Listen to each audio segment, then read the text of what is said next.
Hello everyone, আসসালামু আলাইকুম। আমি সাইফুর রহমান জুবায়ের। তো চলে আসলাম নতুন আরো একটা লাইভ ক্লাসে, এবং আজকের ক্লাসে তোমাদের ভয়ের যে একটা অধ্যায়, সপ্তম অধ্যায়, পরিণতির মধ্যে সবচেয়ে বড়, সবচেয়ে কমপ্লিকেটেড এবং সবচেয়ে ভয়ের যে অধ্যায়, সেই অধ্যায়টা নিয়ে আজকে আমরা পড়ব। কিন্তু এই অধ্যায় থেকেই কিন্তু সবচেয়ে বেশি মার্কস এসে থাকে এবং এমসিকিউ তুলনামূলক বেশি আসে, পাশাপাশি হচ্ছে তোমার সৃজনশীল একটু বেশি আসতে পারে। এবং আমার মতে সবচেয়ে ইজিয়েস্ট চ্যাপ্টার হচ্ছে এই সপ্তম অধ্যায়, পরিণতি প্রথম পত্র সপ্তম অধ্যায়, ঠিক আছে? যেখান থেকে আমরা 10 থেকে 15 মার্ক ইনশাল্লাহ নিতে পারবো ইনশাল্লাহ। তো দেখিনি একটু আমার সাথে কে কে আছে, অনেকদিন পর তোমাদের সাথে যুক্ত হয়ে গেলাম। তোমরা একটু আমাকে জানাও যে কে কে আমার সাথে যুক্ত আছো এবং কোথা থেকে যুক্ত আছো। আমরা ঠিক এইভাবেই ধারাবাহিকভাবে ক্লাসগুলো তোমাদের জন্য নিতে থাকবো। এক মাস ব্যাপী ক্লাসগুলো চলতে থাকবে আমাদের। তো আশা করি এক মাসে আমরা তোমাদের সকল অধ্যায়ের গুরুত্বপূর্ণ এমসিকিউ এবং গুরুত্বপূর্ণ যেই প্রশ্নগুলো যেগুলো সৃজনশীলে এসে থাকে সেগুলো আমরা দিতে সমর্থ হব ইনশাল্লাহ। সুমন হোসেন, ওয়ালাইকুম আসসালাম। হ্যাঁ, আমি আলহামদুলিল্লাহ ভালো আছি, আশা করি তোমরা ভালো আছো। মাধুর্য বিনতে রফ, ওয়ালাইকুম আসসালাম। নওশিন আক্তার আঞ্জুম, রাইসা রহমান, ওকে, ওয়ালাইকুম আসসালাম। সো তোমরা সবাই একটু দ্রুত করে ক্লাসটা শেয়ার করে দাও আর বন্ধুদেরকে মেনশন করে দাও, কারণ আমরা এখনই দ্রুত করে ক্লাসটা নিয়ে ফেলবো। তো তোমরা জানো আমার ক্লাস আমি কিভাবে নেই, আমার ক্লাসের প্যাটার্নটা তোমরা জানো যে আমি প্রথমে হচ্ছে কিছু এমসিকিউ সলভ করাই, পাশাপাশি হচ্ছে তথ্যগুলো দেই। এবং এই অধ্যায়ের আজকে তোমাদের জন্য দিব জ্ঞানমূলক, অনুধাবনমূলক এবং কোন জিনিসগুলো ধরে গ এবং ঘ প্রশ্ন আসতে পারে, অথবা টপিক সৃজনশীলটা অ্যাকচুয়ালি কোন টপিকে আসতে পারে সেই জিনিসগুলো কিন্তু আমি দেখাবো, ঠিক আছে? সো অলরাইট, আমরা ক্লাসটা শুরু করব। খালিদ হাসান জিম আছে রংপুর থেকে, হৃদয় মাহমুদ আছে বরিশাল থেকে, নওশিন আক্তার আঞ্জুম আছে সুনামগঞ্জ থেকে, ওকে। সো তোমরা তোমাদের ডিস্ট্রিক্ট এবং জেলার নামগুলো জানিয়ে দিতে পারো, তাহলে আমি বুঝতে সুবিধা হবে যে অ্যাকচুয়ালি যে কোথা থেকে তোমরা যুক্ত আসো এবং কোন কলেজ থেকে, ঠিক আছে? আচ্ছা, ঠিক আছে। তো চলো আমরা হচ্ছে পরিণতি প্রথম পত্রের সপ্তম অধ্যায় এটা দেখতে যাচ্ছি।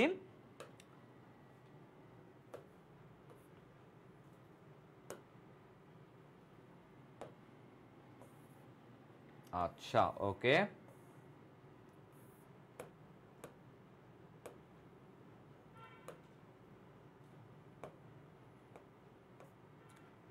দেখো জ্ঞানমূলক, প্রথমে আমি তোমাদের 10টা জ্ঞানমূলক দিব, 10টা জ্ঞানমূলক প্রশ্ন দিব। যেই জ্ঞানমূলক প্রশ্নগুলো খুবই ইজি এবং এখান থেকে মোটামুটি বোর্ডের কোশ্চেনগুলো আসে। আমরা জানি যে বোর্ডের কোশ্চেন কিন্তু প্রচুর রিপিট হয়। ধরো আজকে কুমিল্লা বোর্ডে আসছে, 2 বছর পরে সেটা হয়তো সিলেট বোর্ডে বা সেটা হয়তো ঢাকা বোর্ডে চলে আসছে, তাই না? সো এই 10টা থেকে আমি আশাবাদী যে এখান থেকে একটা এমসিকিউ আসতে পারে। তোমরা চাইলে স্ক্রিনশট নেওয়ার কোনো দরকার নাই, স্ক্রিনশট নিলে এটা ফেটে যাবে। তা আমি তোমাদের পুরো পিডিএফটাই দিয়ে দিব, ঠিক আছে? পিডিএফটাই কিন্তু আমাদের ড্রাইভে আপলোড করা হবে। তোমরা জাস্ট যেটা করতে পারো, তোমরা ক্লাসটা শেয়ার করে রাখতে পারো, সেক্ষেত্রে আমরা কিন্তু ক্লাসটা তোমাদেরকে প্রোভাইড করবো ইনশাআল্লাহ, ঠিক আছে? ভাইয়া, আপনি জেলার নাম শুনে কি করবেন? ভাইয়া, জেলার নাম শুনে আমি জানি তোমরা অনেকেই অনেক অনলাইন টিচারদের কাছ থেকে শোনো, ভাইয়া জেলার নাম শুনলে কি হবে। অ্যাকচুয়ালি আমি যে ক্লাসটা নিচ্ছি, আমার অডিয়েন্স কারা, আমার অডিয়েন্স কোথা থেকে আসছে, আমি কাদের জন্য কাজ করতেছি, যেহেতু বোর্ড ওয়াইজ এসএসসি ক্লাসটা হবে board wise, Sylhet board, Dhaka board, Chittagong board. So আমার অডিয়েন্স কারা সেটা আমার অবশ্যই জানতে হবে, তাই না? আমি কাদেরকে পড়াচ্ছি তাদের সম্পর্কে যদি আমি নাই জানি, আমি তাহলে তাদের সাথে কিভাবে, আমি তাদের সাথে আমার কথা কেমন হবে, তাদের সাথে আমি কি পড়াবো সেটা সম্পর্কে আগে আমার জানতে হবে যে আমি কাদের সাথে ক্লাসটা নিচ্ছি, কাদেরকে ক্লাসটা নিচ্ছি, ঠিক আছে? সো এরকম অনলাইনে অনেক টিচার বাবা যারা বলে হ্যাঁ কি দরকার এসে জানার, ভাই আমার দরকার আছে। তোমার জানার দরকার নাই, তোমার জানার দরকার নাই, আমার দরকার আছে, এই জন্য আমি জানতেছি। আমার অডিয়েন্স, ভাই আমি 1 ঘন্টা ক্লাস নিব, আমি কাদের ক্লাস নিচ্ছি সেটাই যদি আমি না জানি, তাহলে এখানে 1 ঘন্টা আমি ক্লাস কেন নিব, ঠিক আছে? সো এরকম অনলাইনে তোমরা যারা বলে তাদের কাছে শোনো, বাট আমি আমার মতো পড়াবো, ঠিক আছে? ওকে। সো জ্ঞানমূলক, এই 10টা জ্ঞানমূলক প্রশ্ন দিলাম, 10টা জ্ঞানমূলক প্রশ্ন একটু দেখবে, আশা করি ইনশাআল্লাহ এর মধ্যে ভালো কিছু পেতে পারো, ঠিক আছে? ওকে, হ্যাঁ, লক্ষ্মীপুর থেকে আছে, ধন্যবাদ। ভাইয়া গত ক্লাসটা হঠাৎ অফ হয়ে গিয়েছিল। হ্যাঁ, সংবিধান ক্লাসটা আমি খুবই দুঃখিত যে ওই দিন আমাদের পেজটা অ্যাকচুয়ালি হ্যাক হয়ে গেছিল। তো ইনশাআল্লাহ ওই ক্লাসের পিডিএফ কিন্তু আমি অলরেডি ড্রাইভে আপলোড করে দিছি। ইনশাআল্লাহ নেক্সট টাইম যদি কখনো সময় হয় আমি সংবিধানের পুরো একটা ক্লাস তোমাদের জন্য আবার ফ্রিতে প্রোভাইড করবো ইনশাআল্লাহ, ঠিক আছে? ওকে, শরীয়তপুর পঞ্চগড় থেকে আছে, দেখে খুব ভালো লাগতেছে। বাংলাদেশের প্রায় মোটামুটি অনেক জেলা থেকে আমাদের সাথে যুক্ত আছে। আচ্ছা, অনুধাবনমূলক প্রশ্ন আছে, দেখো যে যুক্তরাষ্ট্রীয় সরকার আইন বিভাগের কাজগুলো সংক্ষেপে উল্লেখ করো, গণতন্ত্রের বিরোধী দল ছায়া সরকারকে কেন বলা হয়। অ্যাকচুয়ালি এই 10টা প্রশ্ন থেকেই তুমি দেখবে যে ঘুরে ফিরে আসে, বিভিন্ন বিভাগে এই প্রশ্নগুলো থেকে কিন্তু আসে। সো তোমরা চাইলে এইগুলা অবশ্যই আগে পড়ে রাখবা, এগুলা সবগুলাই কি 5 to 7 স্টার কোশ্চেন, এগুলা আগে শেষ করবে, তারপরে অন্যান্য কোশ্চেন দেখতে পারো, ঠিক আছে? এগুলো আমি সবগুলো বোর্ড থেকে কালেক্ট করে তারপর তোমাদের সাজেশনটা দিচ্ছি। ওকে, সো এগুলা লেখার কোনো দরকার নাই। আচ্ছা, সরি, ওকে, আমরা আবার ব্যাক করতেছি। সো এগুলো লেখার কোনো দরকার নাই, আমরা আবার বলতেছি এগুলো লেখার কোনো দরকার নাই। পরিণতি প্রথম পত্র সপ্তম অধ্যায় আমি তোমাদের দিয়ে দিব, ঠিক আছে? আচ্ছা, গুরুত্বপূর্ণ টপিকগুলো নিয়ে আমি একদম ক্লাসের শেষে কথা বলবো। আগে আমরা কিছু এমসিকিউ সলভ করি এবং এই অধ্যায়টা সম্পর্কে আগে বুঝি। এমন কিছু এমসিকিউ সলভ করাবো যেগুলো হচ্ছে পরীক্ষায় আসে এবং এগুলা থেকে ইনশাল্লাহ তুমি জ্ঞানমূলক এবং একটা সৃজনশীল কেমন হতে পারে সেই সম্পর্কে ইনশাআল্লাহ আইডিয়া আজকে পেয়ে যাবে। তো চলো প্রথম প্রশ্নটা আমরা সলভ করে ফেলি। এরিস্টটলের মতে সবচেয়ে উত্তম সরকার কোনটা? এরিস্টটলের মতে সবচেয়ে উত্তম সরকার কোনটা? সবাই একটু অ্যানসার করে ফেলো। উত্তম সরকার,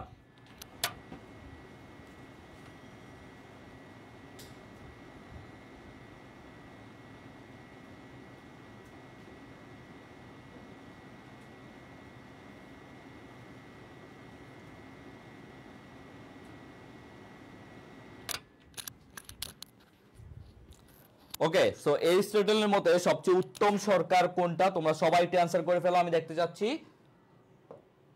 দেখতে পাচ্ছ যে অভিজাততন্ত্র, অভিজাত তো তোমরা বুঝো এরিস্টোক্রেসি যেটাকে বলা হয়, অর্থাৎ যারা আমরা বলি না যে ও তো অভিজাত ফ্যামিলির সন্তান, মানে ওর বংশ একটু বড় বংশ, লাইক হচ্ছে একটু ধনবান সম্পত্তি, তাদেরকে বলা হয় অভিজাত।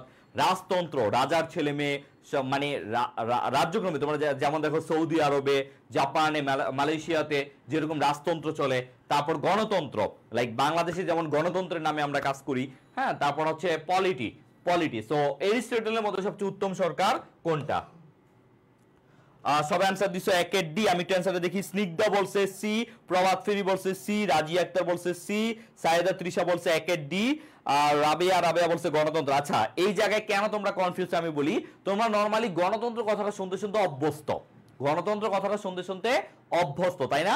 তো গণতন্ত্র অ্যাকচুয়ালি না, এরিস্টটলের মতে সবচেয়ে উত্তম সরকার হচ্ছে পলিটি, ঠিক আছে? এরিস্টটলের মতে সবচেয়ে উত্তম সরকার হচ্ছে পলিটি, ঠিক আছে? এবং তিনি, এরিস্টটল নিজেই বলছে যে গণতন্ত্র হচ্ছে মূর্খের শাসন ব্যবস্থা।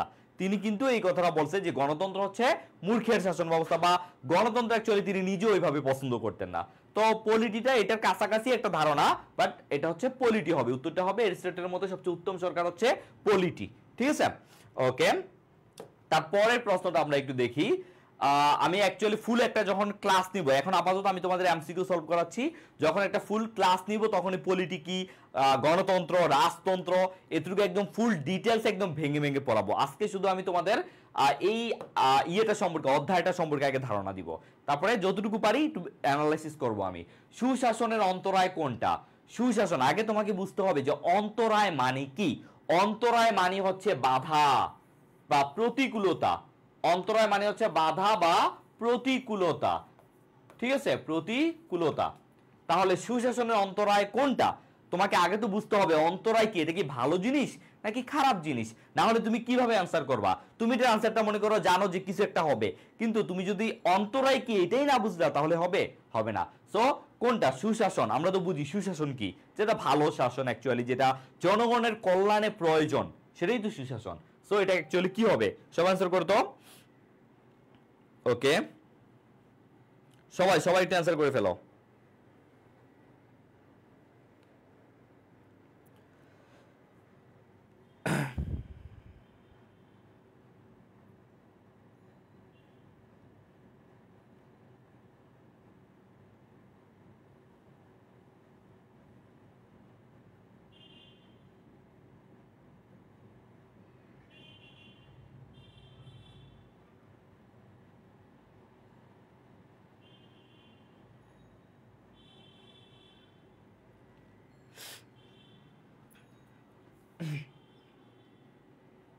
আচ্ছা 2 এর বি আনিকা, ওকে।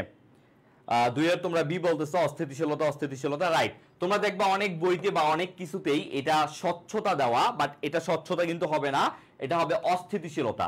ঠিক আছে, এটা কি হবে?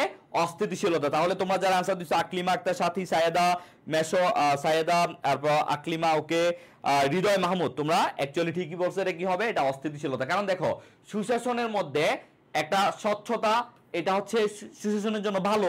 স্বচ্ছতা এটা ভালো জিনিস, জবাবদিহিতা ভালো জিনিস, আইনের শাসনও ভালো জিনিস। তাহলে একমাত্র ব্যতিক্রম কোনটা? সেটা হচ্ছে অস্থিতিশীলতা, তাই এটা অস্থিতিশীলতা হবে। আচ্ছা ঠিক আছে। একজন বলছে ভাইয়া পলিটি, রায়ান পড়তে বসছে, বলছে পলিটি মানে কি ভাইয়া? পলিটি মানে হচ্ছে এটা অ্যাকচুয়ালি গণতন্ত্র বা একদম একদম গরিবদের শাসন ব্যবস্থাও না, আবার একদম মনে করো যে ধনিকতন্ত্রের শাসন ব্যবস্থাও না। এটা হচ্ছে এক ধরনের মধ্যস্থতা ভোগী, লাইক গণতন্ত্র চলবে, আবার যারা ধনিকতন্ত্র তাদের একটা ইয়েও চলবে, মানে তাদের যে মতামত সেটাও চলবে। ঠিক আছে, মানে সমাজের সর্বস্তরের মানুষের যে মধ্যস্থতা এবং তাদের সবার ডিসিশন মিলেই হচ্ছে এই একটা জিনিস হচ্ছে চলবে, যেটা হচ্ছে শাসন ব্যবস্থা চলবে, যেটার নাম হচ্ছে পলিটি। ঠিক আছে, ওকে। এটা পুরোপুরি গণতন্ত্র না, আবার পুরোপুরি ধনিকতন্ত্রও না, মানে অভিজাততন্ত্র। আচ্ছা, এরিস্টটল কয়টি নীতির ভিত্তিতে সরকার শ্রেণীবিভাগ করেছেন? এটা তোমরা এটা যেহেতু এখানে দরকার নাই এমসিকিউ, তারপর এটা তোমরা পারবা, সমস্যা নাই। এই এমসিকিউটা দেখো, সুশাসন প্রতিষ্ঠায় সবচেয়ে গুরুত্বপূর্ণ বিষয় কোনটি? সুশাসন প্রতিষ্ঠায় রাজনৈতিক কুন্দল বন্ধ করা, সকলের অংশগ্রহণ নিশ্চিত করা, জনগণের কল্যাণ সাধন করা, আইনের শাসন প্রতিষ্ঠা করা। তাহলে সবচেয়ে গুরুত্বপূর্ণ কোনটা দেখো তো সুশাসন প্রতিষ্ঠায়? ওকে, সবাই অ্যান্সার করে ফেলো।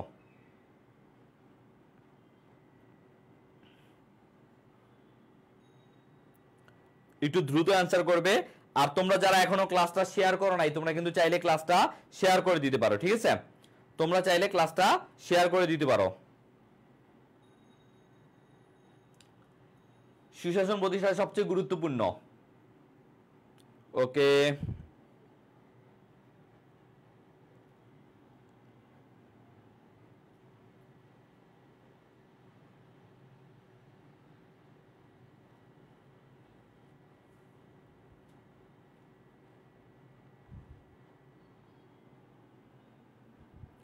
আচ্ছা, তো তোমরা যারা হচ্ছে 4-এর ডি বলছো, স্নিগ্ধা, অথই, সানজিদ আহমেদ বলছে 4-এর সি, জনগণের কল্যাণ সাধন করা, আব্দুল্লাহ বলছে ডি, সাইদা তৃষা বলছে ডি, নুসরাত লোবা বলছে ডি। দেখো সুশাসন প্রতিষ্ঠায় তোমার কোনটা গুরুত্বপূর্ণ? রাজনৈতিক কুন্দল বন্ধ করা না, রাজনৈতিক কুন্দল বন্ধ করলেই তোমার সুশাসন হয়ে যাবে, ব্যাপারটা অ্যাকচুয়ালি এমন না। সকলের অংশগ্রহণ তুমি করলা, তারপরে কুন্দল শুরু হইলো, তারপরে অনেক কিছু করতে পারে। সো এটা অ্যাকচুয়ালি না। জনগণের কল্যাণ সাধন করলেই সুশাসন হয়ে যাবে, ব্যাপারটা এমন না। জনগণের কল্যাণ তুমি করবা, পাশাপাশি তোমাকে হচ্ছে আরো অনেক কিছু করতে হবে। আইনের শাসন, তাহলে এখানে আইনের শাসন দেখো, আইনটা কি? ধরো তুমি সংবিধানই তো সবকিছু বলা আছে। যখন তুমি সংবিধান অনুযায়ী প্রত্যেকটা, মানে সংবিধানে যে আইনগুলো আছে, এই আইনগুলো যখন তুমি বাস্তবায়ন করবা, প্রত্যেকটা ধরে ধরে বাস্তবায়ন করবা, তখনই কিন্তু সেটা সুশাসন হয়ে যাবে। কারণ সকল কিছুর আইনের মধ্যে সর্বোচ্চ আইন কোনটা? অবশ্যই সংবিধান, তাই না? তাহলে সংবিধানের আইনগুলো যখন ধরে ধরে প্রত্যেকটা জিনিস যখন হচ্ছে তোমার শাসন প্রতিষ্ঠা করা হবে, সেটাই কিন্তু হচ্ছে সুশাসনের মধ্যে পড়বে। তাহলে এটার আনসারটা কি হবে? ডি নাম্বার হবে, আইনের শাসন প্রতিষ্ঠা করা। ওকে, তারপরে আসো 5 নাম্বারটা, কোন দেশে এককেন্দ্রিক সরকার বিদ্যমান? এককেন্দ্রিক সরকার, তোমরা আনসার করতে থাকো, আমি একটু বুঝাই যে অ্যাকচুয়ালি এককেন্দ্রিক সরকার ব্যবস্থাপনাটা কেমন। এককেন্দ্রিক সরকার ব্যবস্থা মনে করো যে তোমার কেন্দ্র আছে, এটা হচ্ছে মনে করো একটা দেশ, লাইক এটা বাংলাদেশ, তাই না? বাংলাদেশে মনে করো যে আমাদের কিন্তু কোনো প্রদেশ নাই, আমাদের 64টা জেলা আছে, 8টা বিভাগ আছে, ঠিক আছে, 495টা উপজেলা আছে, 4580টা ইউনিয়ন আছে, তারপর হচ্ছে তোমার সিটি কর্পোরেশন আছে 12টা, কিন্তু আমাদের কিন্তু কোনো প্রদেশ নাই। প্রদেশ কেমন? যেমন ভারতের আছে প্রদেশ 28টা, পাকিস্তানের আছে 4টা, এরকম প্রদেশ আছে, কিন্তু আমাদের কিন্তু কোনো প্রদেশ নেই। তো আমাদের যেহেতু প্রদেশ নেই, আমরা কিন্তু আবার তোমার এই এককেন্দ্রিক সরকার কি, আমাদের সরকার একটাই আছে, এবং সেই সরকারের কাছে হচ্ছে একক তোমার ক্ষমতা। যেমন মনে করো বাংলাদেশে যে দলটা ক্ষমতায় আসে, তাদের হাতে কিন্তু একক আধিপত্যবাদ বা একক ক্ষমতা থাকে। এটাই হচ্ছে এককেন্দ্রিক, অর্থাৎ যেই সরকারটা তোমার কেন্দ্রে থাকবে, সেই সরকারটা পুরো দেশ শাসন করবে। সেই সরকারের হাতেই পুরো দেশের যে কোনো মনে করো যে আইন, তারপর যে কোনো সিদ্ধান্ত নেওয়া, যে কোনো তোমার হচ্ছে পররাষ্ট্রনীতি হোক, সেটা ডোমেস্টিক হোক, সেটা যে কোনো কিছুই সেটা একক সরকারের হাতে কেন্দ্রীভূত থাকবে। আবার এমনও হইতে পারে, মনে করো এমন একটা দেশ, এটার মধ্যে হচ্ছে তোমার 3টা প্রদেশ আছে বা 4টা প্রদেশ আছে, এই 4টা প্রদেশে থাকলেও যে মুখ্যমন্ত্রী থাকবে যারা, তাদের হাতে আলটিমেটলি ওইরকম কোনো পাওয়ার থাকবে না, পাওয়ার মেনলি কেন্দ্রীয় সরকারের হাতেই থাকবে। এটার বিপরীত হচ্ছে তোমার যুক্তরাষ্ট্রীয় শাসন ব্যবস্থা। যুক্তরাষ্ট্রীয় শাসন ব্যবস্থা কেমন? যুক্তরাষ্ট্রীয় শাসন ব্যবস্থা যেমন হচ্ছে তুমি দেখতে পারো যে ভারত দেখতে পারো, যেমন হচ্ছে এটা মনে করো কেন্দ্র, তাদের 28টা অঙ্গরাজ্য আছে, প্রত্যেকটা অঙ্গরাজ্য কিন্তু স্বায়ত্তশাসন, ঠিক আছে।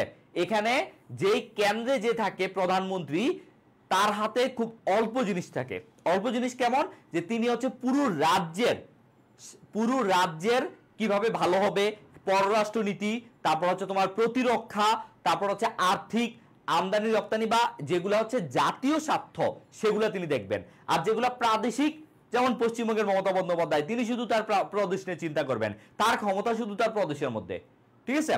এখানে আবার প্রধানমন্ত্রীর কিছু ক্ষমতা আছে, বাট তিনি এখানে সব ক্ষমতা ফলাইতে পারবেন না। তার মানে ওটা হচ্ছে যুক্তরাষ্ট্রীয় সরকার ব্যবস্থা। তাহলে বুঝতে পারছো এককেন্দ্রিক আর যুক্তরাষ্ট্রীয় সরকার ব্যবস্থা, এটা নিয়ে মাঝে মাঝে পরীক্ষা আসে যে কোনটা উত্তম বা কোনটা কি।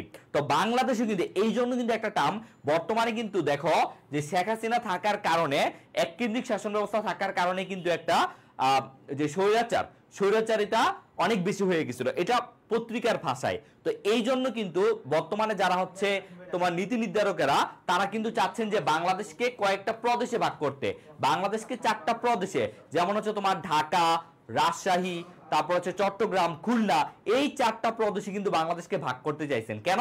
ওই যুক্তরাষ্ট্রীয় সরকার ব্যবস্থায়। তাতে করে কি হবে যে এককেন্দ্রিক যে সরকার থাকবে, সেই সরকারের হাতে সকল ক্ষমতা থাকবে না, তিনি যা চাইবেন তাই করতে পারবে না, প্রদেশগুলো তাদের হাতে নিয়ন্ত্রণ থাকবে।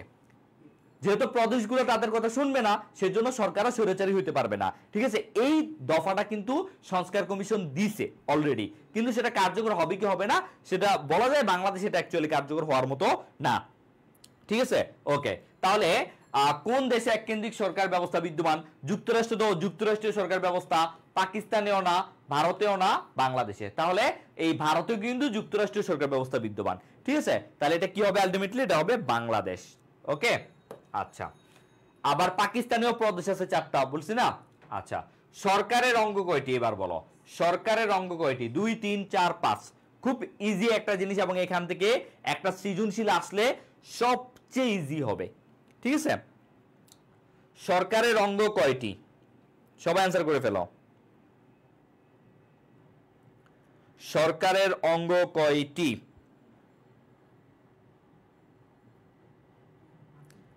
রায়ান পড়তে বসছে, বলছে এটা করলে হয়তো ভালো হবে। এটা আসলে করলে ভালো হবে, কিন্তু অ্যাকচুয়ালি এমন অনেক দেশ আছে যেগুলা মনে করো আমাদের মতো তৃতীয় মাত্রার দেশ, যেগুলা তোমার এখনো উন্নয়নশীল না। আমরা কিন্তু এখনো উন্নয়নশীল হই নাই, 2026 সালে হব। তো অনেকগুলো দেশ এমন দেখা গেছে যে তোমার এটা থাকার পরেও, যেমন আমেরিকার অনেক দেশ, তারপর হচ্ছে তোমার ইউরোপের কিছু দেশ আছে, তারপর হচ্ছে বিশেষ করে আফ্রিকার অনেক দেশ আছে, যাদের এগুলা থাকার পরেও তারা আসলে ভালো কোনো এখন পর্যন্ত কোনো সুষ্ঠু গণতন্ত্রের মধ্যে তারা যাইতে পারে নাই। আবার অনেকগুলাতে এককেন্দ্রিক সরকার থাকার পরেও অনেক ভালো করতে পারছে, ঠিক আছে। তোমরা যে গণতন্ত্রের দোষগুণ, এককেন্দ্রিক সরকারের দোষগুণ, যুক্তরাষ্ট্র সরকারের দোষগুণ পড়ো না, সেখানে পড়লে কিন্তু বুঝতে পারবা। ওকে, বিজয় সরকার বলছে 3টা, তানিয়া খান বলছে 3টা, নাদিয়া সুলতানা বলছে 6 ক 2। আচ্ছা, দেখো সরকারের অঙ্গ হচ্ছে 3টা। সরকারের অঙ্গ কয়টা? 3টা। সেগুলো কি কি? সেগুলো হচ্ছে ধরো আইন বিভাগ, শাসন বিভাগ এবং বিচার বিভাগ। এখন তুমি বলবা ভাইয়া সরকার কি? সরকার কিন্তু রাষ্ট্রের একটা গুরুত্বপূর্ণ উপাদান। তোমরা জানো যে একটা রাষ্ট্রের কয়টা উপাদান থাকে বলো তো? একটা রাষ্ট্রের কিন্তু হচ্ছে 4টা উপাদান থাকে। একটা রাষ্ট্রের 4টা উপাদান থাকে। প্রথমে হচ্ছে তোমার হচ্ছে জনসমষ্টি। কি? জনসমষ্টি মানে হচ্ছে জনসংখ্যা, জনসমষ্টি। 2 নাম্বার হচ্ছে ভূখণ্ড। ভাই তোমার শুধু মানুষ আছে, কিন্তু তোমার কোনো জায়গায় নাই, তাহলে কি তুমি একটা রাষ্ট্র গঠন করতে পারবা? না। তোমার জনসমষ্টি আছে, ভূখণ্ড আছে, কিন্তু তোমার কোনো সরকার নাই, তাহলে এই যে কাজগুলা করবে কারা? এই জনসমষ্টির নীতি নির্ধারণ কারা করবে? তারা যে এরা নিজেদের মধ্যে মারামারি করবে, এদের কোনো সুনির্দিষ্ট কোনো আইন থাকবে না, তাহলে এটা কিন্তু রাষ্ট্র না। এই তিনটা গেল। আরেকটা জিনিস হচ্ছে সার্বভৌমত্ব। সার্বভৌমত্ব, এই সার্বভৌমত্ব কি দরকার? সার্বভৌমত্ব শুধু হচ্ছে তোমার ওই জলের সার্বভৌমত্ব না, শুধু স্থলের সার্বভৌমত্ব না, আকাশপথের সার্বভৌমত্ব, অর্থাৎ জল, স্থল এবং আকাশপথ, এই তিন দিকে তোমার সার্বভৌমত্ব থাকবে। তোমার যে হচ্ছে সীমারেখা, এই সীমারেখার মধ্যে অন্য কোনো দেশ, তোমার অন্য কোনো দেশের মানুষ প্রবেশ করতে পারবে না, বা অন্য কোনো দেশের বিমান প্রবেশ করতে পারবে না, অন্য কোনো দেশের জাহাজ প্রবেশ করতে পারবে না তোমার সীমানার মধ্যে, যদি না তোমার অনুমতি না থাকে। এটাই হচ্ছে সার্বভৌমত্ব। ঠিক আছে? যদি সার্বভৌমত্ব না থাকে তাহলে তো যে কোনো সময় একটা দেশ আরেকটা দেশের উপর অ্যাটাক করে ফেলতে পারে, তাই না? সো এই রাষ্ট্র গঠনের জন্য এই চারটা জিনিস হচ্ছে রাষ্ট্রের উপাদান। আবার এই সরকার তো আমরা জানি যে একটা রাষ্ট্রের মুখপাত্র, সরকার একটা রাষ্ট্রের মুখপাত্র। আবার সরকারের আবার তিনটা অঙ্গ আছে। সরকার বলতে অ্যাকচুয়ালি আমরা কি বুঝি? যে প্রধানমন্ত্রী, যে রাষ্ট্রপতি, এরাই কি শুধু সরকার? না, এই প্রধানমন্ত্রী বা রাষ্ট্রপতির আন্ডারে বা এদের এই যে বিভাগগুলোর মধ্যে যতজন লোক আছে, এবং বিশেষ অর্থে কর্মচারী বৃন্দ সহ কিন্তু সরকারের তোমার হচ্ছে সরকারের অন্তর্ভুক্ত। ঠিক আছে? দেখো, আইন বিভাগ। এখন তুমি বলো ভাই আইন বিভাগ কারা? আইন বিভাগ হচ্ছে, তুমি সহজ কথায় তুমি বুঝে নিবা, আইন বিভাগ হচ্ছে জাতীয় সংসদ বা ন্যাশনাল পার্লামেন্ট, জাতীয় সংসদ। এখানে কারা থাকে ভাইয়া? এখানে আমাদের 300টা আসনে 300 জন এমপি এবং সংরক্ষিত আসনের 50টা এমপি, তাহলে কত হইল? 350। পাশাপাশি আমাদের প্রধানমন্ত্রী তো এর মধ্যে আছেই, রাষ্ট্রপতি বা এরকম আর কি। তো এইগুলো হচ্ছে জাতীয় সংসদ, 350 জন মেম্বার অফ পার্লামেন্ট। তারপর শাসন কারা? মনে রাখবা, এই আইন বিভাগে 350 জন, এদের মধ্য থেকে যারা মন্ত্রিত্ব বা মন্ত্রণালয়ের দায়িত্ব পায় তাদের কিন্তু আমরা মন্ত্রী বলি, উপমন্ত্রী বলি, তারপর হচ্ছে প্রতিমন্ত্রী বলি। তাহলে এই যারা বিভিন্ন মন্ত্রণালয়ের দায়িত্ব পায় তারাই কিন্তু এই শাসন বিভাগের মধ্যে থাকে। আবার বিচার বিভাগ কারা? যারা মনে করো এই যে বিভিন্ন আদালতের বা বিভিন্ন হচ্ছে তোমার আদালতের বিচারক বা হচ্ছে অ্যাডভোকেট, লয়ার, এরা হচ্ছে বিচার বিভাগের মধ্যে পড়ে। ঠিক আছে? সো আবার তুমি দেখবা শাসন বিভাগ, এই যে আমাদের সংবিধান, এই সংবিধানটা কোথায় প্রণয়ন করা হয়? সংবিধানটা কিন্তু এই আইন বিভাগে প্রণয়ন করা হয়। আইন বিভাগ বলতে জাতীয় সংসদকে আমরা বুঝাচ্ছি, ন্যাশনাল পার্লামেন্ট, যেটার ইংরেজি নাম হচ্ছে হাউস অফ দি নেশন। তাহলে এখানে হচ্ছে তোমার জাতীয় সংসদ, এখানে তোমার সংবিধান প্রণয়ন করা হয়, সংবিধান সংশোধন করা হয়, নতুন আইন প্রণয়ন করা হয়, নতুন আইন সংশোধন করা হয়, তারপর এই যত কিছু মানে আইন প্রণয়ন, সোজা কথা বলতে, তারপর বাজেট প্রণয়ন, সবকিছুই আইন বিভাগে হয়। আইন বিভাগের কিছু লোক, যেমন হচ্ছে তোমার রাষ্ট্রপতি, প্রধানমন্ত্রী, তারপর যারা বিভিন্ন মন্ত্রী হয়, তারাই হচ্ছে এই শাসন বিভাগের কাজে থাকে। তাদের মন্ত্রণালয়, যেমন মনে করো প্রতিরক্ষা মন্ত্রণালয়, বা ধরো তুমি হচ্ছে স্বরাষ্ট্র মন্ত্রণালয়ের আন্ডারে কারা থাকে? পুলিশ টুলিশ এরা থাকে। আবার প্রতিরক্ষা মন্ত্রণালয়ে কারা থাকে? যেমন তোমার আর্মি, তারপর হচ্ছে বিজিবি, তারপর হচ্ছে তোমার হচ্ছে এই নৌবাহিনী, তারপর হচ্ছে বিমান বাহিনী, এরা সবাই প্রতিরক্ষা মন্ত্রণালয়ের আন্ডারে। তো এগুলা সবই কিন্তু হচ্ছে তোমার এই শাসন বিভাগের আন্ডারে। ঠিক আছে? তারপর বিচার বিভাগে যারা মনে করো এই আমাদের সুপ্রিম কোর্ট, হাই কোর্ট, তারপর অধস্তন বিচার বিভাগ, বিভিন্ন ম্যাজিস্ট্রেসি পাওয়ার সম্পূর্ণ যে আদালতগুলো আছে, তো এগুলা সবই বিচার বিভাগের আন্ডারে। তাহলে এই তিনটেই হচ্ছে সরকারের অঙ্গ সংস্থা। ঠিক আছে? ওকে, তাহলে বুঝতে পারছো সরকারের অঙ্গ কয়টি? এগুলো সম্পর্কে বিস্তারিত পড়বা, কার কোনটা কাজ। এবার আসো 7 নাম্বার, সরকারের চতুর্থ অঙ্গ কোনটি? এতক্ষণ আমি 3টা অঙ্গের কথা বলছি, এবার বলো চতুর্থ অঙ্গ কোনটা? সরকারের চতুর্থ অঙ্গ কোনটা? সবাই কি শেয়ার করছো?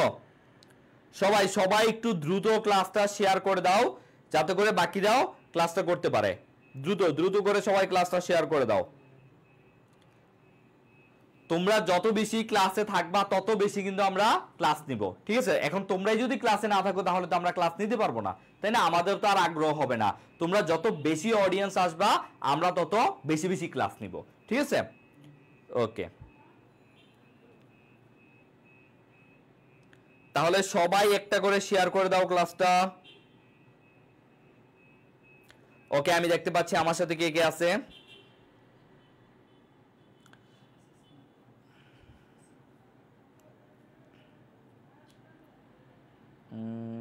আমি মেবি হচ্ছে একটু আটকে গেছি। ওকে, তোমরা হচ্ছে ক্লাসটা শেয়ার করে দাও।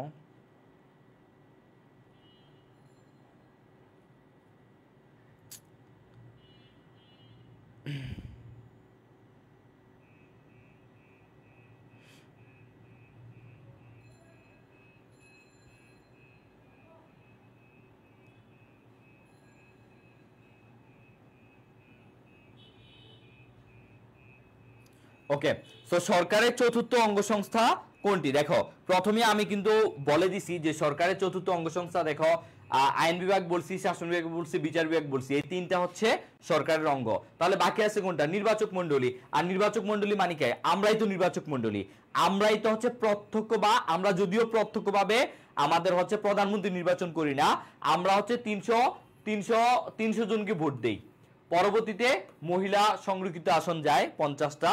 তো যাই হোক, আমরা হচ্ছে এই এমপি, আমরা এমপি ইলেকশন করি, এই এমপিরাই তাদের যে আস্থাভাজন তাদেরকে হচ্ছে তোমার তৈরি করে কি প্রাইম মিনিস্টার, পিএম, এবং তাদের যে আস্থাভাজন তাদের নির্বাচন করে প্রেসিডেন্ট। যদিও আমরা হচ্ছে তোমার প্রজাতান্ত্রিক রাষ্ট্র, আমরা কিন্তু প্রজাতান্ত্রিক রাষ্ট্র, বা আমরা হচ্ছে মন্ত্রী পরিষদ শাসিত, এই মন্ত্রী পরিষদ শাসিত রাষ্ট্রে কিন্তু তোমার হচ্ছে যে প্রেসিডেন্ট, তার কিন্তু আসলে অনেক বেশি ক্ষমতা নাই। আমরা যেহেতু মন্ত্রী পরিষদ শাসিত, মানে প্রধানমন্ত্রী, মন্ত্রীরাই তো মেনলি শাসন করে, মন্ত্রীদের প্রধানমন্ত্রী, তো সবচেয়ে বেশি ক্ষমতা থাকে প্রধানমন্ত্রীর হাতে, ঠিক আছে। তো যেহেতু আমাদের এটা একটা মন্ত্রী পরিষদ শাসিত রাষ্ট্র, এখানে কিন্তু রাষ্ট্রপতির হাতে তেমন কোনো ক্ষমতা নাই। আবার এটার বিপরীত যেই তোমার হচ্ছে শাসন ব্যবস্থাটা আছে, সেটা হচ্ছে রাষ্ট্রপতি শাসিত শাসন ব্যবস্থা, যেখানে রাষ্ট্রপতি সব, তিনি আবার হচ্ছে তোমার আইন বিভাগের নিকট দায়ী থাকে না। কিন্তু এই মন্ত্রী পরিষদ শাসিত সরকার কিন্তু আবার প্রধানমন্ত্রী সহ তার মন্ত্রীরা যারা আছে তারা কিন্তু আইন বিভাগের নিকট দায়ী থাকে। তারা যদিও আইন বিভাগে থাকে, বাট আইন বিভাগের নিকট তারা দায়ী থাকে, ঠিক আছে।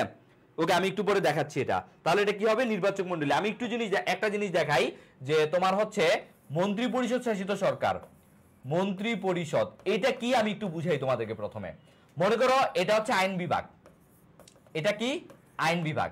আইন বিভাগে কতজন থাকে? 350 জন এমপি থাকে। এই আইন বিভাগে যারা থাকে তাদের মধ্য থেকেই তো যারা সরকার হয়। এখন আইন বিভাগে তোমার মনে করো যে বিএনপি আছে, আইন বিভাগে মনে করো তোমার এনসিপি আছে, আইন বিভাগে মনে করো তোমার জামায়াত ইসলামী আছে, ঠিক আছে। আমি ধরলাম 3টা দল আছে এই আইন বিভাগে। মনে করো বিএনপির আছে 200, এনসিপির আছে 100, জামায়াত ইসলামের আছে 50 জন, ঠিক আছে। মোট 350 জন হয়েছে।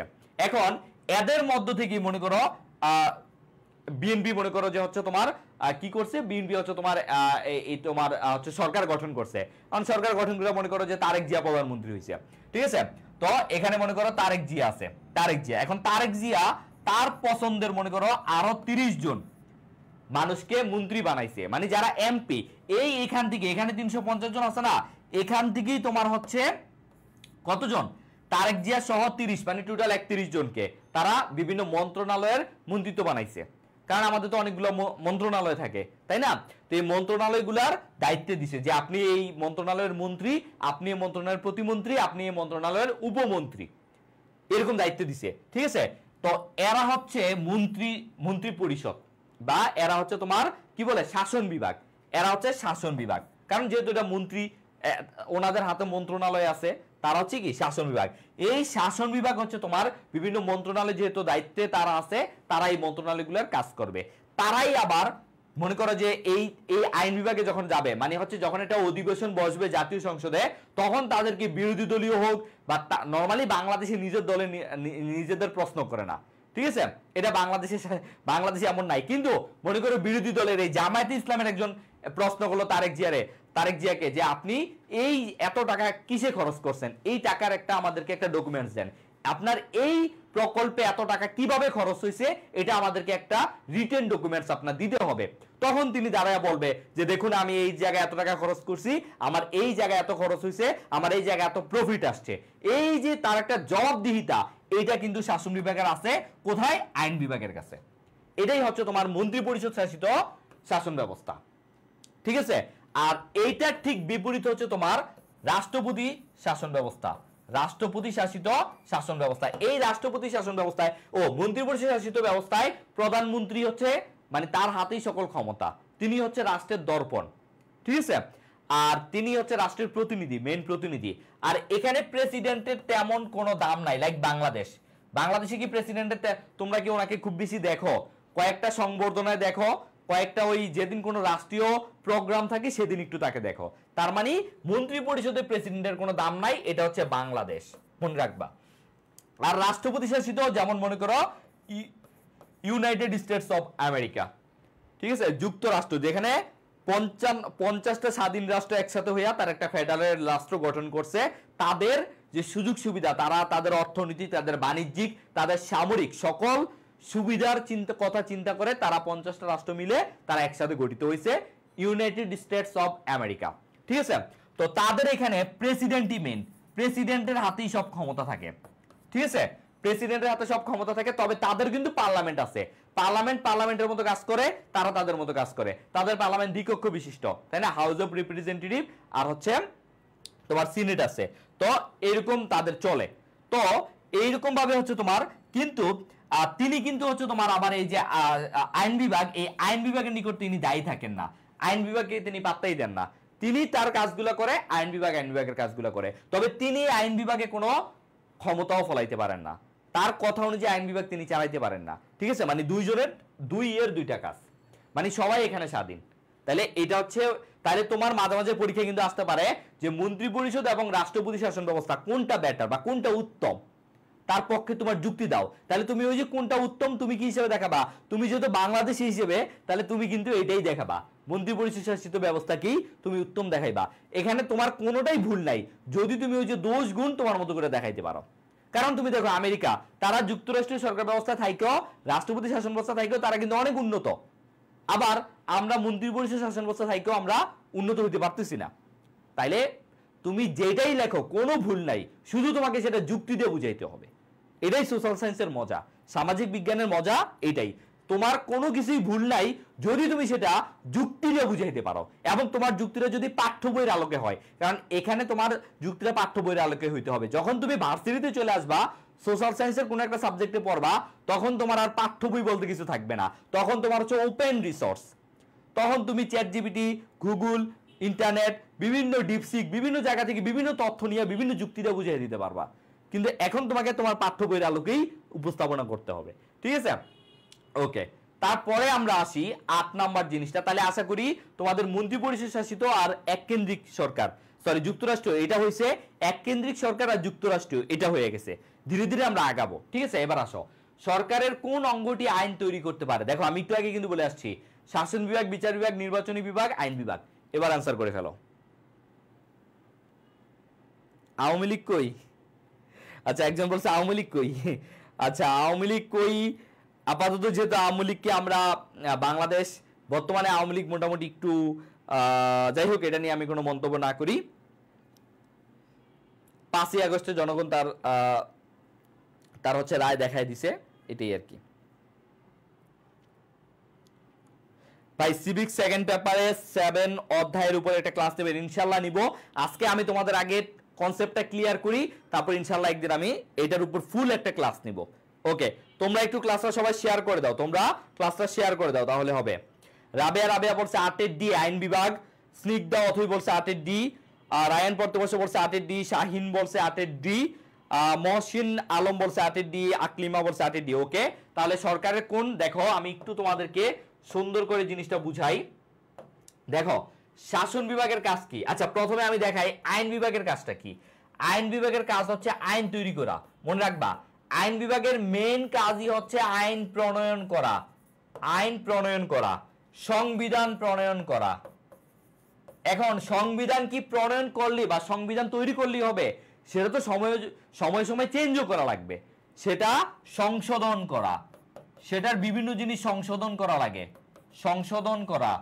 তারপরে হচ্ছে বিয়োজন, মানে কোনো আইন মনে করে এখন আর দরকার নাই, সেটা বিয়োজন করতে পারবে, যোজন করতে পারবে, নতুন আইন সেখানে যোগ করতে পারবে। তারপরে হচ্ছে বাজেট, নরমালি এগুলোর মধ্যেই থাকে, এর বাইরে আর আসে না, বাজেট প্রকাশ। তাইলে আইন প্রণয়ন, সংবিধান সংশোধন করা, সংবিধান সংশোধন বা সংবিধান তৈরি, এগুলো সবই বিয়োজন, যোজন, বাজেট প্রকাশ, এগুলো সবই হচ্ছে তোমার আইন বিভাগের কাজ, ঠিক আছে। এগুলো সবই হচ্ছে আইন বিভাগের কাজ। এবার আসো বিচার বিভাগের কাজ। বিচার বিভাগের কাজ হচ্ছে নরমালি বিচার করা, সংবিধানের ব্যাখ্যা প্রদান করা। এটা খুব খুব গুরুত্বপূর্ণ, সংবিধানের ব্যাখ্যা প্রদান করা। এবং মনে রাখবা সংবিধানের অভিভাবক কিন্তু বিচার বিভাগ, ঠিক আছে, বা সুপ্রিম কোর্ট। সংবিধানের ব্যাখ্যা, বিচার। এবং মনে করো যে তোমার বিদেশি নাগরিকদের যে নাগরিকত্ব দেওয়া, এটা কিন্তু হচ্ছে বিদেশি নাগরিকদের নাগরিকত্ব প্রদানও কিন্তু এটা তারা করে, ঠিক আছে, এটা তাদের হাতে। তারপরে শাসন বিভাগটা দেখো, শাসন বিভাগের কাজ কি? শাসন বিভাগ হচ্ছে দেশের অভ্যন্তরে শান্তি শৃঙ্খলা প্রতিষ্ঠা, দেশের অভ্যন্তরে শান্তি প্রতিষ্ঠা কারা করে?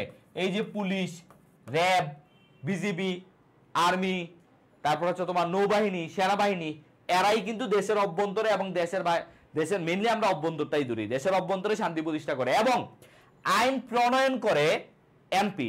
তুমি কখনো দেখছো কোনো এমপি গিয়ে রাস্তায় বসে, ভাই আপনি এই আইনটা মানলেন না কেন, চলেন আপনারা এখনই থানাতে নিয়ে যাব? দেখছো? দেখো নাই। কারণ ওই এমপির কাজ হচ্ছে শুধু আইনটা প্রণয়ন করে দেওয়া, আর আইনটা বাস্তবায়ন করবে এই শাসন বিভাগ। আইন বাস্তবায়ন করবে কে? শাসন বিভাগ। আইন বাস্তবায়ন, তাহলে আইন প্রণয়ন করে আইন বিভাগ, কিন্তু সেই আইনটা বাস্তবায়ন করে শাসন বিভাগ। দেখো বুঝতে পারছো কিনা?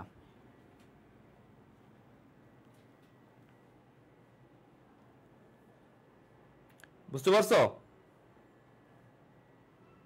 ভাইয়া মানবিকের পরিণতি ছাড়া আর কোনো ক্লাস হয় না নাকি অন্য ক্লাস হবে না? হবে, খুব শীঘ্রই হবে। তোমরা অর্থনীতি ক্লাস পাও না? অর্থনীতি ক্লাস তোমরা পাবা। আর তোমরা যারা এসএসসি 25 তোমরা তো ফ্রি ক্লাস পাচ্ছ, আর তোমরা যারা এসএসসি 26 তোমরা কিন্তু আমাদের ক্লাসগুলা একটা কোর্সের মাধ্যমে পাবা। আমাদের একটা কামব্যাক কোর্স আছে, সেই কোর্সে ভর্তি হইলে তোমরা যারা এসএসসি 26 তোমাদের জন্য কিন্তু আমাদের একটা কোর্স আছে। এখানে তোমরা এসএসসির বাংলা ইংরেজি সাধারণ জ্ঞান, পাশাপাশি অর্থনীতি, পরিণতি, ভূগোল, ইতিহাস এগুলো সব কিন্তু এখানে পাবা। সো তোমরা চাইলে আমাদের কোর্সে ভর্তি হতে পারো এডুকেশন পেজে নক দিয়ে। আর এসএসসি যারা 25 তোমাদের জন্য তো আমাদের এডমিশন ব্যাচ আছেই, তোমরা চাইলে আমাদের ডিইউআইসিও ব্যাচে ভর্তি হতে পারো, যেখানে ভর্তি হলে ঢাবি, রাবি, চবি, গুচ্ছ সবগুলোর প্রিপারেশন হয়ে যাবে। ঠিক আছে, ওকে। আচ্ছা, এবার তাহলে এটা আমরা বুঝছি। এবার আসো 8 নাম্বারটা। আচ্ছা, এটা তো আমরা দেখছি। এই যে দেখো, এখানে কিছু জিনিস আমি দেখাই দেই যে আইন প্রয়োগ করা কার কাজ? শাসন বিভাগের কাজ। আইন যেটা বাস্তবায়ন করা সেটা শাসন বিভাগের কাজ। আর জরুরি অবস্থা ঘোষণা করতে পারে কিন্তু শাসন বিভাগ। জরুরি অবস্থা, দেখো আরেকটা জিনিস তোমাকে বুঝাই। তুমি মনে করো এখন এই যে বাংলাদেশে কিছুদিন আগে যে জুলাই অভ্যুত্থান হইলো, সেখানে কিন্তু জরুরি অবস্থা জারি করছে। জরুরি অবস্থা সর্বোচ্চ 120 দিন পর্যন্ত থাকতে পারে। সেটা ঘোষণা করে কে অ্যাকচুয়ালি? সেটা ঘোষণা কিন্তু অ্যাকচুয়ালি যদি বলে ঘোষণা করে কে, জরুরি অবস্থা ঘোষণা করে কে, তাহলে কিন্তু সেটা রাষ্ট্রপতি হবে। সেটা কি হবে? রাষ্ট্রপতি। জরুরি অবস্থা ঘোষণা, তোমার জরুরি অবস্থা, তারপর হচ্ছে তোমার যুদ্ধ, তারপর হচ্ছে অধিবেশন আহ্বান, মানে জাতীয় সংসদের অধিবেশন আহ্বান, এই সবগুলা কাজই কিন্তু তোমার রাষ্ট্রপতি করে। সবগুলা কাজ কে করে? রাষ্ট্রপতি করে। কিন্তু যেহেতু রাষ্ট্রপতি তোমার শাসন বিভাগের আন্ডারে, রাষ্ট্রপতি কিন্তু আইন বিভাগের আন্ডারে না। রাষ্ট্রপতি কি মানে কোন ইয়ার মাধ্যমে আসে তোমার? তিনি কি এমপি হয়ে আসে? না, তিনি কিন্তু হচ্ছে হয়, বাট পরে তো আর তিনি তার এমপি পদ থাকে না। সো রাষ্ট্রপতি কিন্তু শাসন বিভাগে, কারণ তিনি শাসন বিভাগের আন্ডারে। যেমন তোমার প্রধানমন্ত্রী পদটা যেমন শাসন বিভাগের মেইনলি, তেমনি রাষ্ট্রপতি কিন্তু শাসন বিভাগ। সো আর এটা বলা যায় যে তিনি যখন হচ্ছে তোমার যুদ্ধের ঘোষণা দিবে, তার আগে তিনি আইন বিভাগের নিকট, আইন বিভাগের কাছে সেটার জন্য অনুমতি নিবেন। আইন বিভাগের অনুমতি না নিয়ে তিনি যদি যুদ্ধটা ঘোষণা করেন, তাহলে সেটা বেশি দিন লাস্টিং করবে না। বাট যদি অনুমতি নিয়ে ঘোষণা করেন, তাহলে সেটা লাস্টিং করবে। তবে 120 দিনের পরে আর সেটা কার্যকর হবে না। তাইলে জরুরি অবস্থা ঘোষণা 120 দিনের নরমালি হয়, সেটা শাসন বিভাগের কাজ। আর যদি বলে ঘোষণা কে করে, তাহলে হবে জরুরি অবস্থা জারি, যুদ্ধ জারি, অধিবেশন আহ্বান, এগুলা সব করে রাষ্ট্রপতি। এগুলা সব করে হচ্ছে রাষ্ট্রপতি। ইতিহাস ক্লাস, ইসলামের ইতিহাস, সমাজকর্ম, আচ্ছা দেখা যাক, যদি আমাদের অফিস থেকে দেওয়া হয় তাহলে তো পাবাই। ঠিক আছে, যুক্তিবিদ্যা ক্লাস হতে পারে। ওকে, এবার আসো তারপরে এমসিকিউটা দেখি। কোন দেশ সংসদীয় সরকার প্রচলিত নেই? দেখো কোন দেশে সংসদীয় সরকার প্রচলিত নেই। এখন ভাইয়া সংসদীয় সরকারটা অ্যাকচুয়ালি কি, একটু আগে তো আমি বললাম সংসদীয় সরকার, যেমন এটা হচ্ছে একটা পার্লামেন্ট বা হাউস অফ দি নেশন। এটা কি? হাউস অফ দি নেশন বা জাতীয় সংসদ, আমরা যেটাকে বলি জাতীয় সংসদ। এই হাউস অফ দি নেশন এই যে আমাদের অফিসের ঠিক পাশেই, মাত্র 300 মিটারের মধ্যে জাতীয় সংসদ আমাদের অফিসের ঠিক পাশেই, ঠিক আছে, হাইটে গেলে 2 মিনিট লাগবে। তো এই house of the nation, house of the নেশনে যারা ওই যে তোমার মন্ত্রী যারা থাকে তারাই তো মন্ত্রী প্রশাসিত। তো এইটাই কিন্তু হচ্ছে তোমার সংসদীয় সরকার, মানে আমাদের একটা সংসদ আছে, এই সংসদেই সকল ডিসিশন নেওয়া হয়, এই সংসদেই আমাদের যে এমপিরা থাকে, শাসন বিভাগ তারা কাজ করে, এগুলাই কিন্তু সংসদীয় সরকার। এটাই কিন্তু সংসদীয় সরকার, ঠিক আছে। ওকে, রাষ্ট্রপতিকে কে নিয়োগ দেন? আচ্ছা, একটা খুব ভালো প্রশ্ন করছো। দেখো আমরা জানি প্রধানমন্ত্রীকে নিয়োগ দেয়, হ্যাঁ, তারপর হচ্ছে স্পিকারকে কে নিয়োগ দেয়, সবকিছুই নিয়োগ দেয়। দেখো রাষ্ট্রপতি নিয়োগ এটা একবার পরীক্ষায় আসছিল। বাংলাদেশে ডিরেক্ট রাষ্ট্রপতি নির্বাচনের কোনো ব্যবস্থা কিন্তু নাই। বাংলাদেশে প্রথমে তোমার 350 জন এমপি আসে, সংসদে আসে। তারপরে সংসদে আসার পর যারা নর্মালি যেই দলটা তোমার মনে করো এই 350টা, মোট আমরা 350 না ধরি, আমরা 300টা ধরবো, ঠিক আছে, 300টা। দেখো তোমরা একটু ভালো করে জিনিসগুলো বুঝো কিভাবে একটা স্টেট ফাংশন করে। তো এই মনে করো 300টা আমাদের সংসদের, আমাদের নরমালি হচ্ছে আমাদের সংসদে আসন কয়টা? 300টা। যদি বলে মোট আসন কয়টা, তাহলে 350, ওই নারী সংরক্ষিত আসন সহ। বা যদি বলে আসন কয়টা সংসদে, তাহলে অপশনে 300 থাকলে 300ই হবে, ঠিক আছে। তো বা সরি, নির্বাচিত আসন কয়টা, যদি বলে নির্বাচিত এই কথাটা থাকলে তুমি 300 দিবা।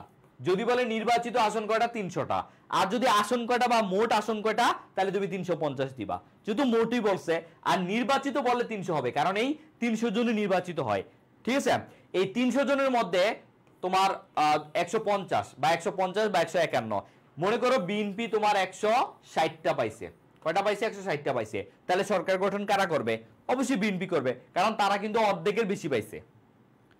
বেশি পায়া এখন 160টা যেহেতু পাইছে তারা, যেমন তোমরা ইলেকট্রাল বোর্ড দেখো আমেরিকাতে, তো 160টা পাইছে। এখন নরমালি কিন্তু তারাই তোমার বলছে প্রধানমন্ত্রী নিয়োগের শর্তটা হচ্ছে সংসদের সংখ্যাগরিষ্ঠ দলের মধ্য থেকে একজন হবে। তো মনে করো যে বিএনপি যদি 160টা পাইছে, তার মানে তাদের দল থেকে তো কেউ একজন হবে।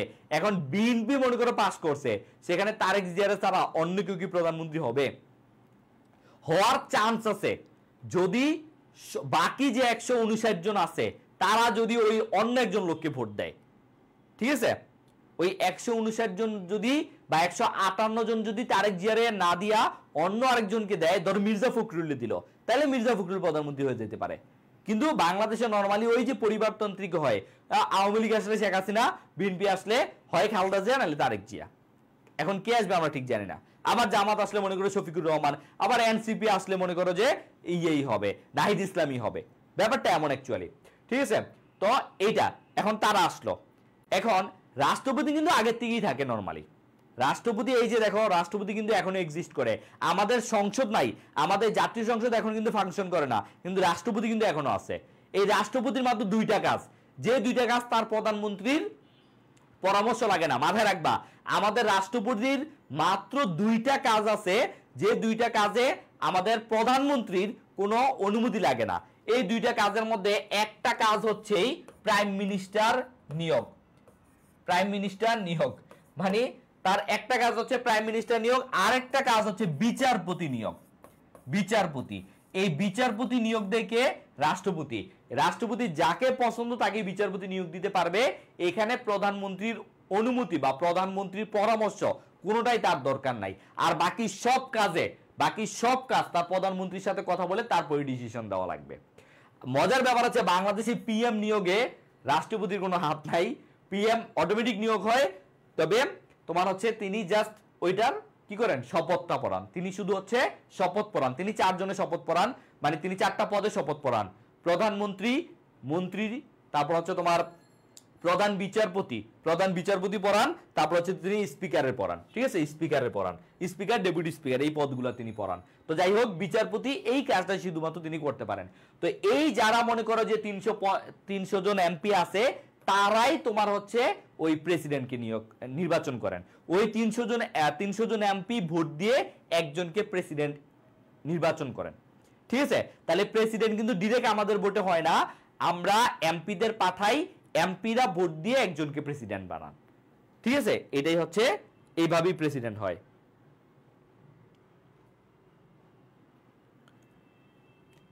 আচ্ছা, এবার আসো, কোন দেশের সংসদীয় সরকার প্রচলিত নেই? তাহলে এটা কি হবে? ব্রাজিল, ফ্রান্স, যুক্তরাষ্ট্র, যুক্তরাজ্য। এটা তোমরা কি অ্যান্সার দিছো দেখি?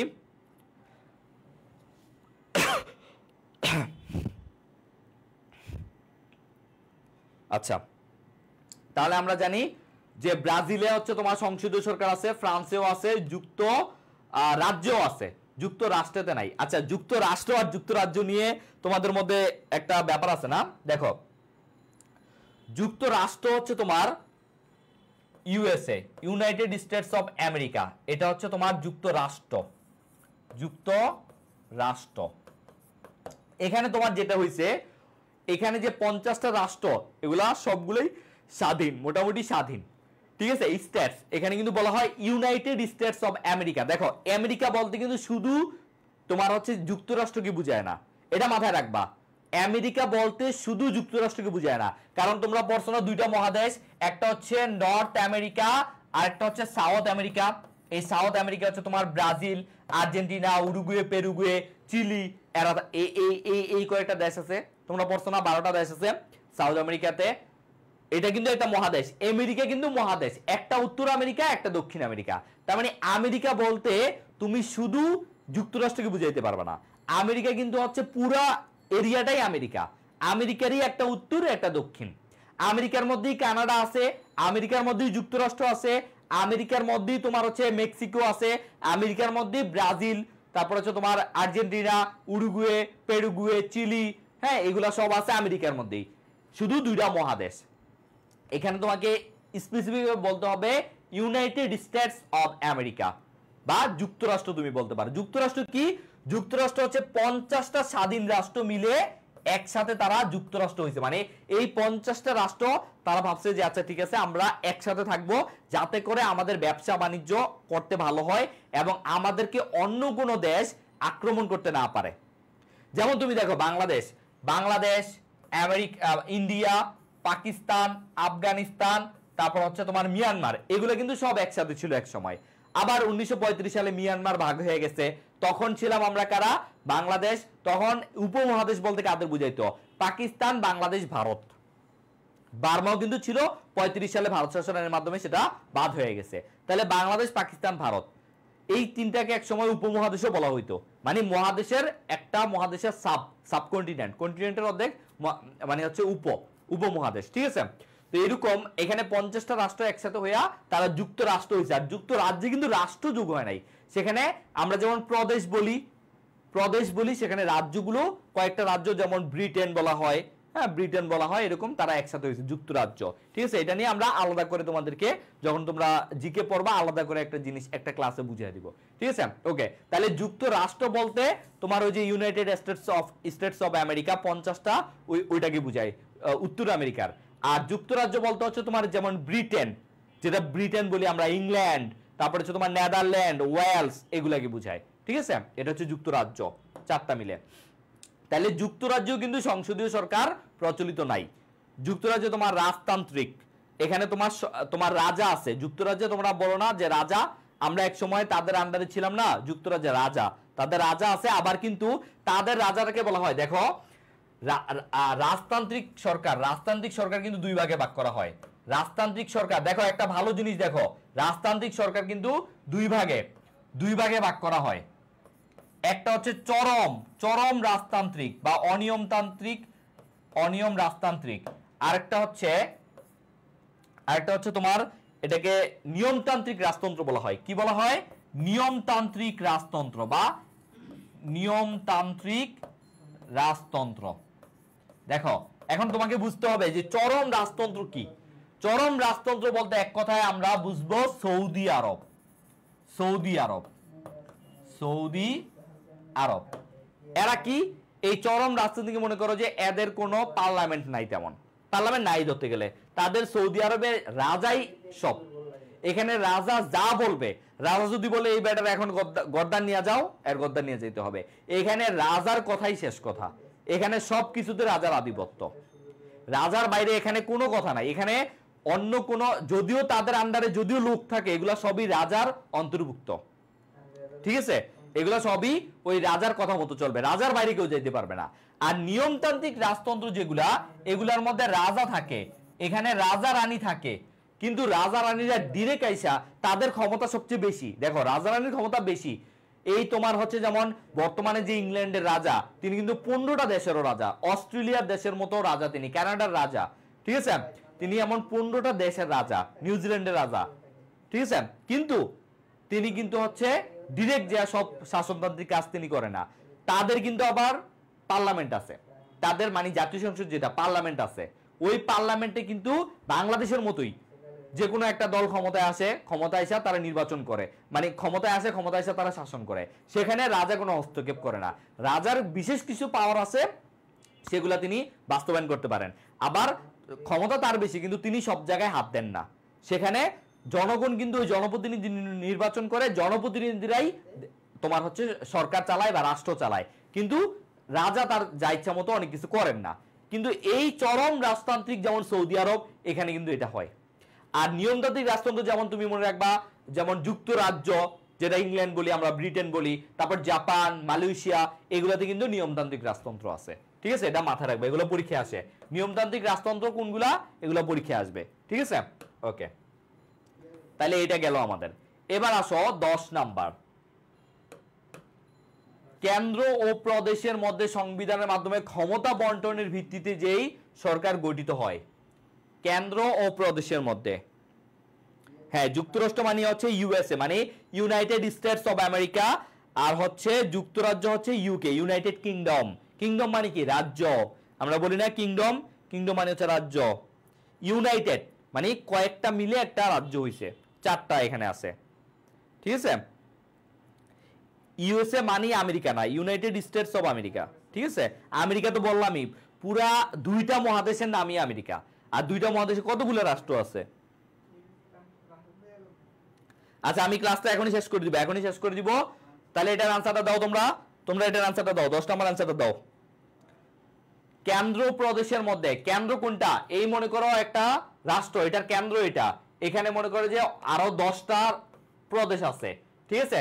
তাহলে কেন্দ্র প্রদেশের মধ্যে সংবিধানের মাধ্যমে ক্ষমতা বন্টনের ভিত্তিতে যে সরকার গঠিত হয় সেটাই হচ্ছে যুক্তরাষ্ট্রীয় সরকার। সেটা কি? যুক্তরাষ্ট্রীয় সরকার যেমন একটা, যেমন ভারত মনে করো, ভারতে একটা কেন্দ্র যেমন দিল্লি, দিল্লি হচ্ছে তাদের কেন্দ্র, ওইখানে যে প্রধান থাকে তাদের ক্যাপিটাল তো ভারত, কিন্তু কেন্দ্রীয় সরকার কোনটা? যেমন বিজেপি কেন্দ্রীয় সরকার, কিন্তু সকল প্রদেশে কিন্তু বিজেপি নাই। যেমন পশ্চিমবঙ্গে বিজেপি নাই, আবার এমন অনেক তাদের প্রদেশ আছে যেখানে বিজেপি সরকার গঠন করতে পারে নাই। তাহলে কেন্দ্র প্রদেশের মধ্যে সংবিধানের মাধ্যমে ক্ষমতা বন্টন নীতি, এটাই হচ্ছে যুক্তরাষ্ট্র সরকার। এখানে কেন্দ্রের হাতে শুধু তোমার অল্প কয়েকটা নির্দিষ্ট তোমার হচ্ছে ক্ষমতা থাকবে, আর বাকি সকল ক্ষমতা প্রদেশের হাতে থাকবে, ঠিক আছে? এগুলো হচ্ছে যুক্তরাষ্ট্রীয় সরকার। প্রদেশগুলো এখানে স্বায়ত্তশাসিত থাকবে। ডেমোস শব্দের অর্থ কি? এখানে দেখো আমি তোমাদের জন্য দিয়ে দিছি ডেমোস শব্দের অর্থ। ডেমোস শব্দের অর্থ কি? জনগণ। আমরা জানি ডেমোস শব্দের অর্থ জনগণ। ফোয়েডাস ল্যাটিন শব্দ, অর্থ হচ্ছে সন্ধি। ক্রাটোস গ্রিক শব্দ, এগুলো মাঝে মাঝে পরীক্ষায় আসে, এই কয়েকটা একটু দেখে রাখবে, এই কয়েকটা একটু বেশি গুরুত্বপূর্ণ, ঠিক আছে? তারপর এটা এখানে দিয়ে দিছি 12 নাম্বার, খুবই গুরুত্বপূর্ণ একটা উক্তি দেখো, democracy. Democracy is a government of the people, by the people and for the people. এটা উত্তর করো, তাইলে আমি চলে যাবো, আজকের মতো শেষ, ঠিক আছে? এটা উত্তর করলে চলে যাব। Democracy is a government of the people. Democracy মানে গণতন্ত্র হচ্ছে গভর্নমেন্ট অফ পিপল, জনগণের সরকার, বাই দ্য পিপল জনগণের দ্বারা, এন্ড ফর দ্য পিপল এবং জনগণের জন্য। তাহলে গণতন্ত্রটা কি? গণতন্ত্র হচ্ছে তোমার একটা সরকার যেটা জনগণের সরকার, জনগণের জন্য এবং জনগণের দ্বারা একটা সরকার, সেটাই হচ্ছে গণতন্ত্র। এটা কে বলছে? আকলিমা আক্তার সাথী বলছে 12 ডি, আব্রাহাম লিঙ্কন। সাদ সামাদ বলছে 12 ডি, সাইয়েদ মেশক বলছে 12 ডি, ওকে, থ্যাংক ইউ, তোমরা যেহেতু বলছো। তো এটা হচ্ছে 12 ডি আব্রাহাম লিঙ্কন। ওকে, তাহলে এখানে আরো এমসিকিউ আছে প্রায়। আমি আজকে টি20 খেলতে চাইছিলাম, তো তোমাদের জন্য 20টা প্রশ্ন না 21টা প্রশ্ন, একটা বোনাস হিসেবে 21টা প্রশ্ন নিয়ে আসছিলাম। তো কোনো সমস্যা নাই, এগুলো তোমরা হচ্ছে নিজেরা সলভ করে নিবা। এই যে দেখো 21টা প্রশ্ন এখানে আছে, এখানে সলভও আছে। এবং আমি তোমাদের যেটা দেখাতে চাইছিলাম যে এখানে গুরুত্বপূর্ণ টপিক দিয়ে দিছি, ঠিক আছে? এই যে গুরুত্বপূর্ণ টপিকগুলা যেগুলাই বারবার ঘুরে ফিরে আসে, যেমন হচ্ছে গণতান্ত্রিক শাসন ব্যবস্থার স্বরূপ বৈশিষ্ট্য করো। তোমরা কয়েকটা জিনিস পড়বা, কি কি জানো? আমি কয়েকটা জিনিস মাত্র দিব। দেখো বাংলাদেশে বর্তমানে ফাইটটা হইলো কেন? গণতন্ত্রের জন্য ফাইটটা হইছে, ঠিক আছে? গণতন্ত্র খুব ভালো করে, গণতন্ত্রের দোষ গুণ পড়বা, গণতন্ত্রের দোষ গুণ পড়বা। তারপর হচ্ছে কি বলে, মন্ত্রী পরিষদ শাসিত সরকার, মন্ত্রী পরিষদ শাসিত সরকার ভার্সেস যুক্তরাষ্ট্রীয় সরকার, এটা পড়বা। তারপরে আরেকটা জিনিস পড়বা যে বাংলাদেশে গণতন্ত্রের বাধা বা গণতন্ত্রের অন্তরায় কোনগুলা, মানে কোনগুলা হচ্ছে গণতন্ত্র প্রতিষ্ঠায় বাধা বা অন্তরায়। এই তিনটা খুব ভালো করে পড়বা। গণতন্ত্র, মন্ত্রী পরিষদ শাসিত বা যুক্তরাষ্ট্রীয়, গণতন্ত্রের বাধা বা অন্তরায়, এই তিনটে একটু সবই পড়বা, কিন্তু এই তিনটে একটু ভালো করে পড়বা। আর ওই পাশে তো যে কোনো একটা আসতে পারে যে কোনটা তোমার হচ্ছে রাষ্ট্রের তিনটা অঙ্গ, যেমন আইন বিভাগ, শাসন বিভাগ, বিচার বিভাগ, ওইখান থেকে প্রশ্ন আসলে একদম কুপায়ে দিবা, ঠিক আছে? আমি ওটা দেখাই দিব। ওকে, তাহলে আজকের মতো এখানেই ক্লাসটা শেষ করতে পারি। পিডিএফ হচ্ছে ড্রাইভে আপলোড হয়ে যাবে। তোমাদের ড্রাইভ লিঙ্কটা হয়তো দেয় নাই, তোমাদের ড্রাইভ লিঙ্ক দিয়ে দিবে। ড্রাইভের মধ্যে সবকিছু ক্লাস আপডেট হয়, ঠিক আছে? না দিলে আমি আজকে জানাই দিব যে পেজে একটা পোস্ট দিতে। আর ইনশাআল্লাহ আগামীকাল ঠিক 8টা 10-এ কিন্তু আমার ক্লাস আছে, সবাই চলে আসবে আমার ক্লাসে। ওকে, হ্যাঁ, হোয়াটসঅ্যাপ গ্রুপ লিঙ্ক, ঠিক আছে? তাহলে আজকের মতো সবাই এখানে ভালো থাকো, সুস্থ থাকো। ইনশাআল্লাহ আগামীকালকে দেখা হচ্ছে নতুন আরো একটা চ্যাপ্টার নিয়ে, ঠিক আছে? আল্লাহ হাফেজ, টাটা।